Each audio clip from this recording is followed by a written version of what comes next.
number of different recordings, and you will have to answer questions on what you hear. There will be time for you to read the instructions and questions, and you will have a chance to check your work. All the recordings will be played once only. The test is in 4 sections. At the end of the test, you will be given 10 minutes to transfer your answers to an answer sheet. Section 1.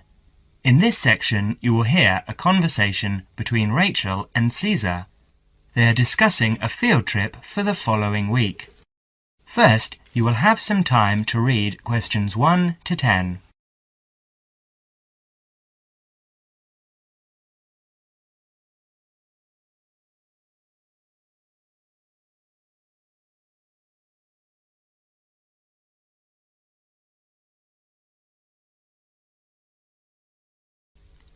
Now we shall begin.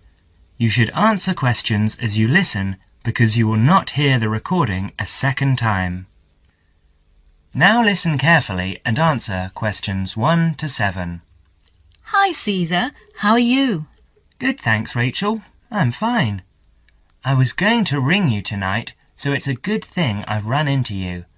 I wanted to remind you about the field trip, the 2-day field trip next week. What field trip? The geography field trip to the Warragamba Dam and the water treatment plant. It's a compulsory part of the first year environmental science course. Didn't you know about it? No, I must have missed that piece of information. This is news to me. But give me the details, please. Sure.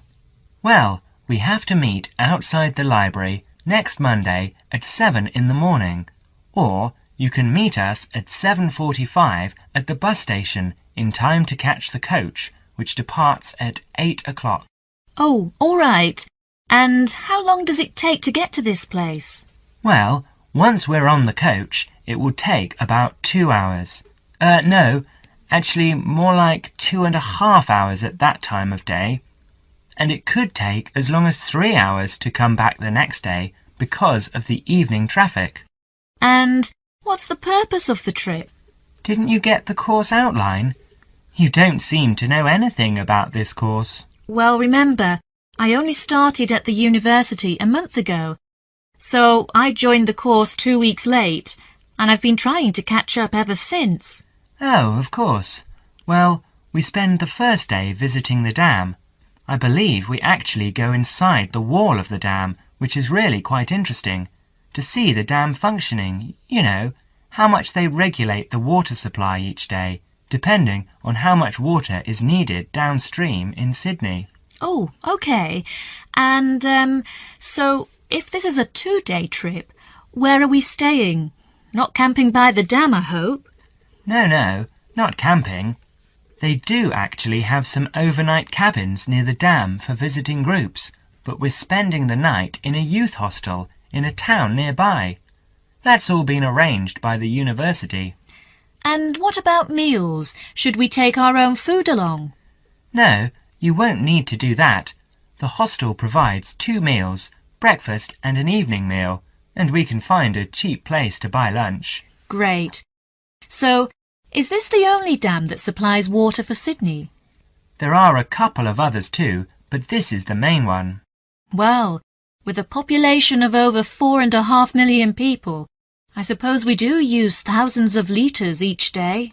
Absolutely. In fact, according to my notes here, they pump the water through something like 20,000 kilometres of pipes and canals and store the water in 262 service reservoirs. And each day we use enough water to fill 600 Olympic swimming pools. Now you will have another chance to look at questions 8 to 10.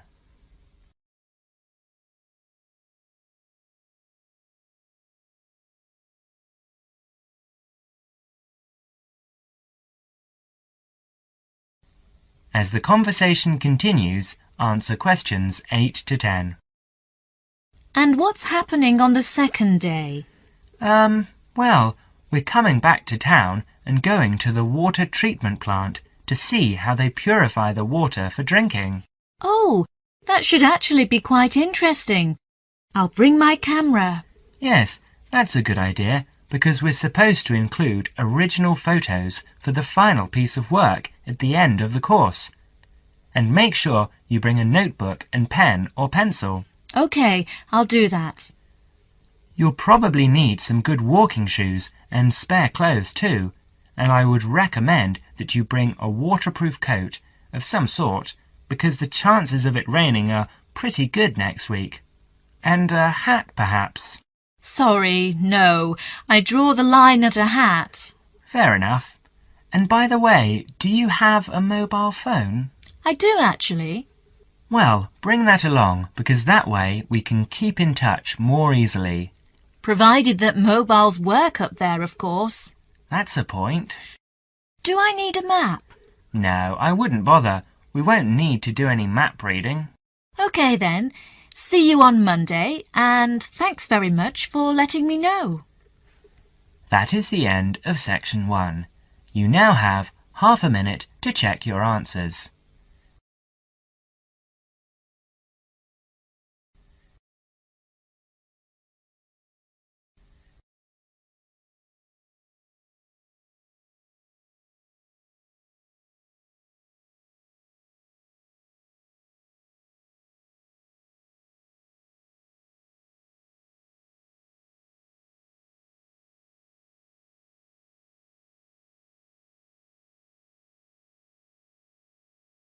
Now turn to section 2.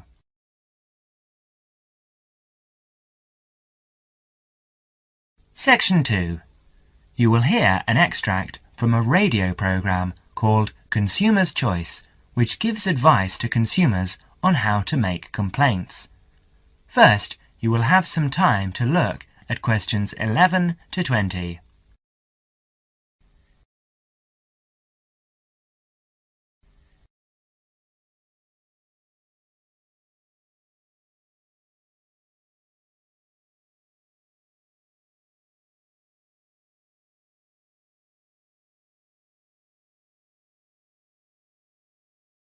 Now listen carefully and answer questions 11 to 15. Hello everyone! Welcome again to Consumer's Choice, which is the last in our present series. Isn't that right, Wendy? Yes, that's right. But we'll be back again after summer break with a new series. We'll tell you more about that later. But first, in today's programme, we start off with the missing photographs. We'll tell you a story of Miss Patty Ching, one of our listeners. We'll tell you how she has qualified for our Consumer of the Month award with her determination. Dennis? Thank you, Wendy. Well, Miss Patty Ching went on a holiday to Europe last month. This was her first ever trip abroad, and one for which she'd been saving for 10 years. Her tour took her around 12 countries in 21 days, and being a keen photographer, she took lots of photographs. 10 rolls of film, to be exact. About 360 photographs. When Patty got back home, she gave all her photos to top-class photo services for developing, and they vanished. She never saw them again. Of course, she was furious with the company and complained. They apologized and offered her compensation, 10 free rolls of film. This made her even more angry, and she rejected this completely inadequate offer and asked for $2,000. The company refused her request, so Patty wrote them a letter telling them to pay up in 10 days or she would take them to court.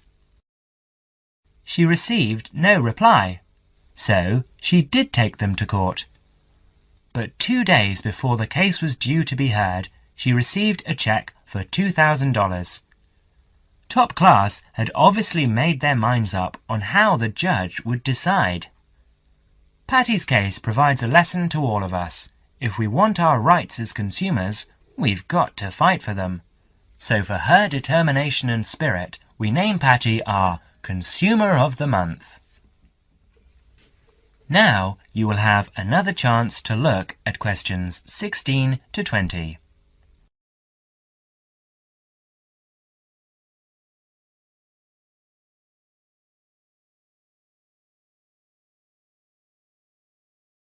As the conversation continues, answer questions 16 to 20.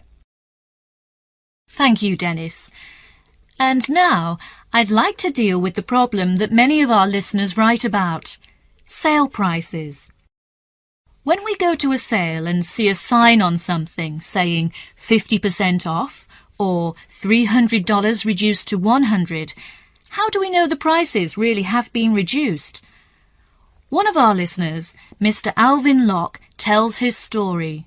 In a department store where I sometimes shopped, I saw a leather belt priced at $100. Too expensive for me, but I liked it and thought I might buy it next time the store had a sale. The store did have a sale, and I went back to look for the belt. It was there all right, but the ticket on it now read $200 reduced to $150. The sale price was actually higher than the normal price. What can we as consumers do in a case like this? The answer to Alvin's question is that, at the moment, all we can do is to complain to the store's management and bring these cases to the attention of the public. Bad publicity might help to put a stop to this dishonest practice. Of course, making a fuss about faulty goods or bad service is never easy. Most people dislike making a fuss. But if something you have bought is faulty or does not do what was claimed for it, you are not asking for a favour to get it right. It is the shopkeeper's responsibility to take the complaint seriously and to replace or repair a faulty article or put right poor service, because he is the person with whom you have entered into an agreement. The manufacturer may have a part to play, but that comes later. So it's quite proper and reasonable to make a complaint about faulty goods or bad service. Well, Wendy, what do you think is the right way to do that?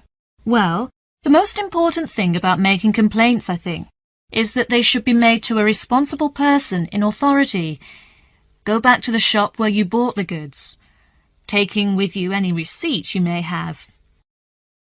Ask to see the shop assistant in a large store. In a small store, the assistant may also be the owner, or you can complain directly. In a chain store, ask to see the manager. If you telephone, ask the name of the person who handles your inquiry. Otherwise, you may never find out who dealt with the complaint later. Even the bravest person finds it difficult to stand up in a group of people to complain. So, if you do not want to do it in person, write a letter. Stick to the facts and keep a copy of what you write. At this stage, you should give any receipt numbers, but you should not need to give receipts or other papers to prove you bought the article. If you are not satisfied with the answer you get, or if you do not get a reply, write to the managing director of the firm, shop, or organisation. Be sure to keep copies of your own letters and any you receive. Well, thank you for your good advice.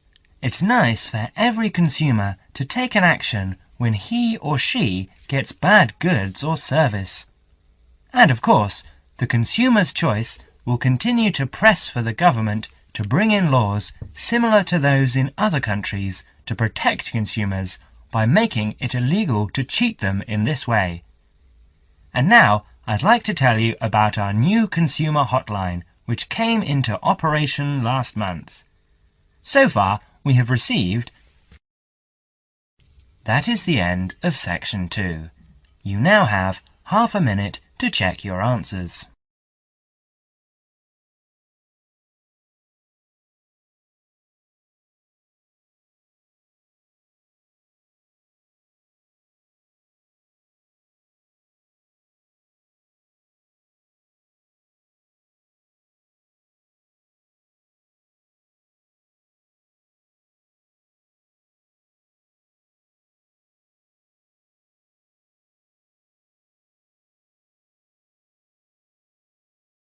Now turn to section 3.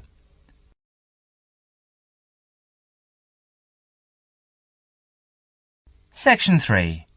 You will hear Dr. Richardson discussing the requirements of a course and the writing of an essay with a student. First, you will have some time to look at questions 21 to 30.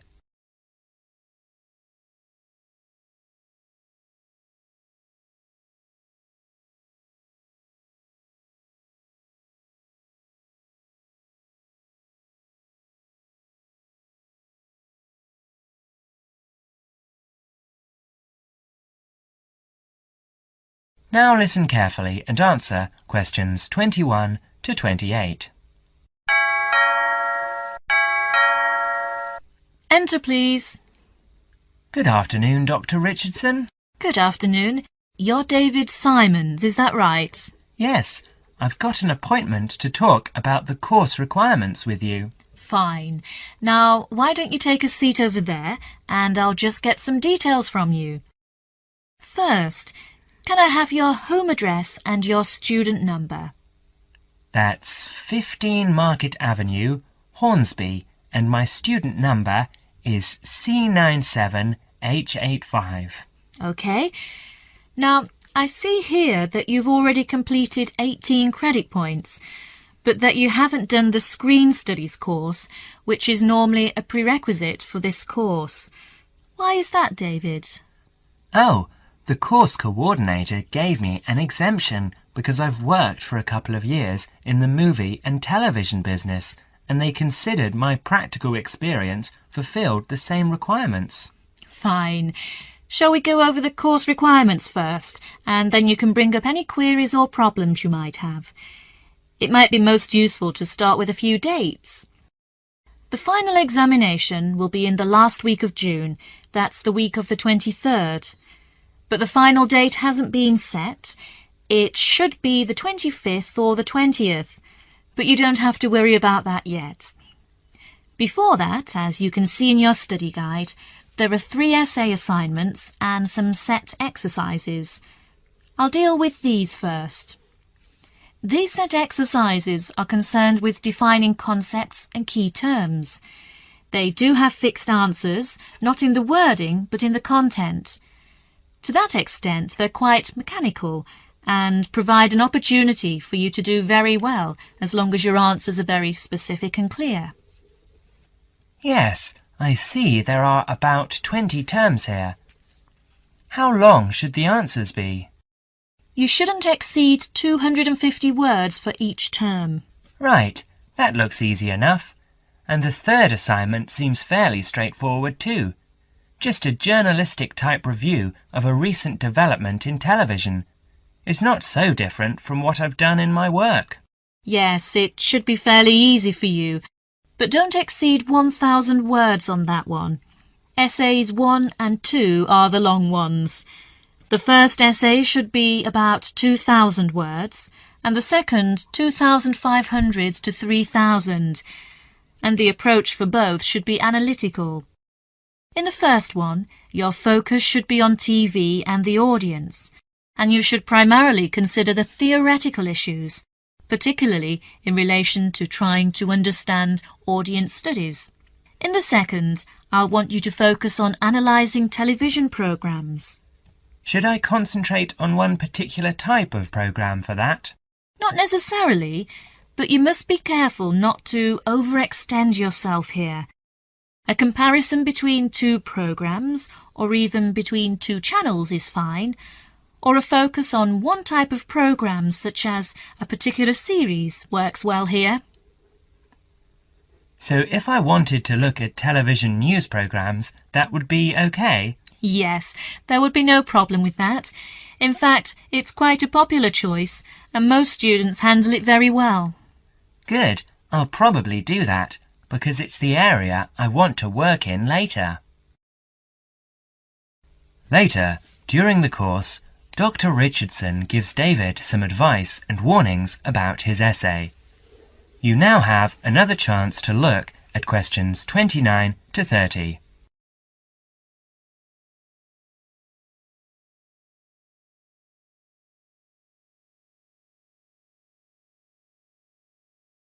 Now listen to the second conversation and answer questions 29 to 30.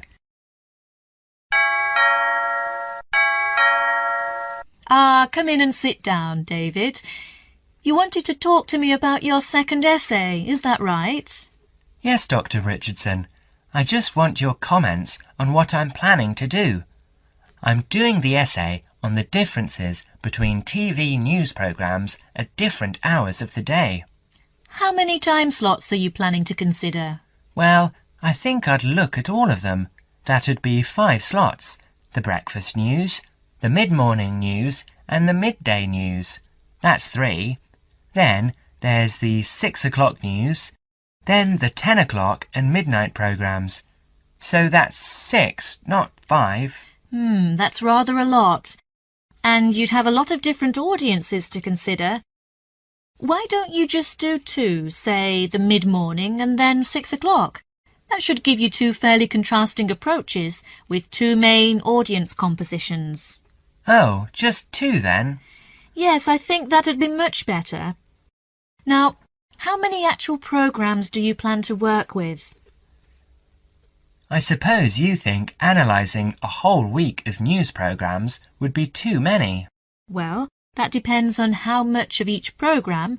If you concentrate on one particular type of news item, say the sports news or local items, it might be all right. Yes, I can see that would be a good idea.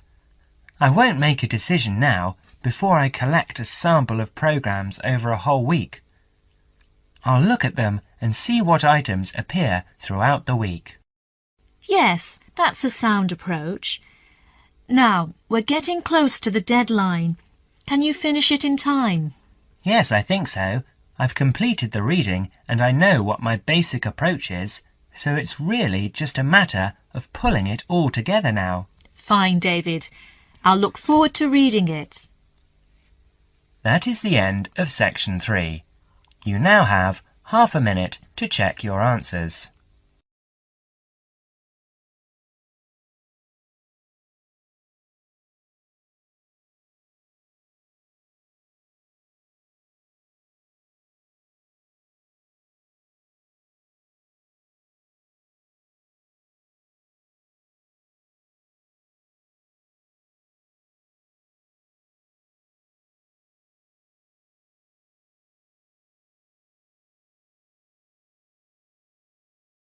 Now turn to section 4.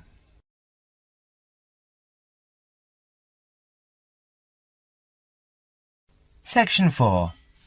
You will hear an extract from a student's presentation about computer viruses.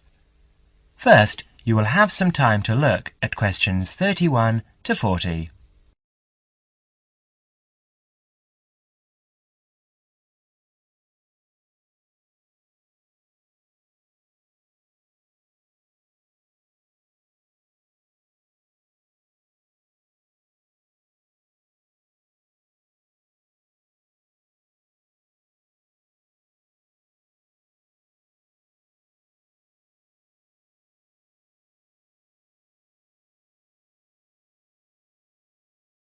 Now listen carefully and answer questions 31 to 40. Well, good afternoon. Last week we were looking at the positive effects that computers have had on our society. This week we'll talk about one of the negatives, computer viruses. In today's session, John Upton will be sharing some of the findings of his research project. So, over to you, John. Thanks. Mr. Yardley asked me to talk to you about the project I did from last term. Actually, it's really very rewarding to do this research project about computer viruses. Okay, so what is a computer virus? Well, it is a software program that has been designed, tested and released by a human programmer with the single intention of corrupting and destroying useful programs. Put in simple terms, it's a way of causing lots of trouble for ordinary people just to be a nuisance. It's known as a virus because, although it's not a biological organism, it functions in a similar way, in that it seeks out a host, that is, a body in which to live, and multiply your computer, with the end result of destroying that host. Let's go back 50 years. In 1949, in the early days of computer technology, John van Neumann presented the first model of a computer virus program in his paper, Theory and Organization of Complicated Automata. Soon after this paper was published, we find reference to a game known as Core Wars. Core Wars was initially created for intellectual entertainment by 3 Americans working on large mainframe computers. Remember, in those days computers were the size of a couple of rooms.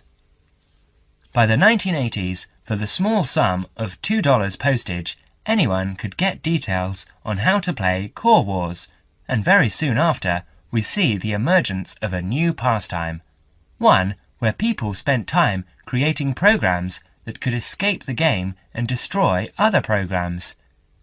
In this way, the first computer viruses were born.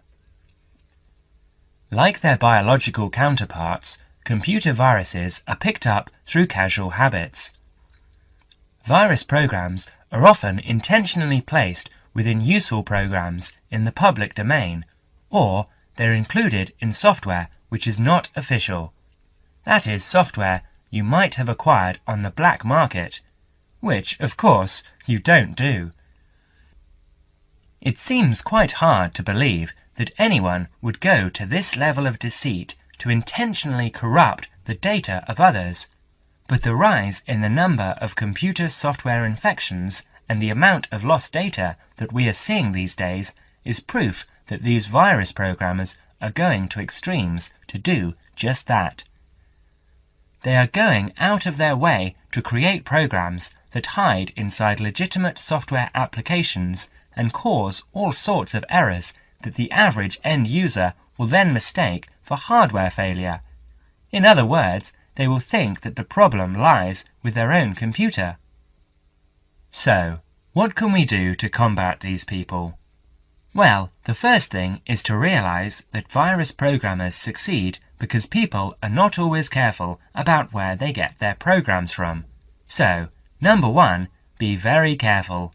And I don't just mean that you should be careful about the source of your software.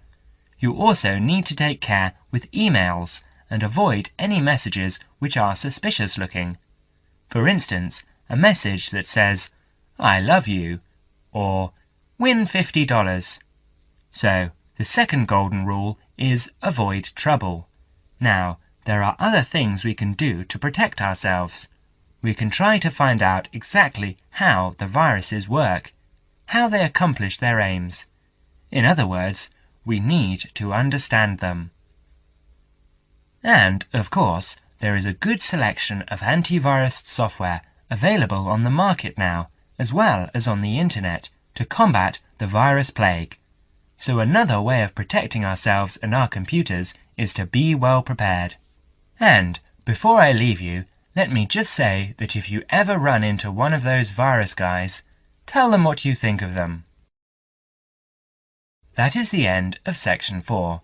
You now have half a minute to check your answers.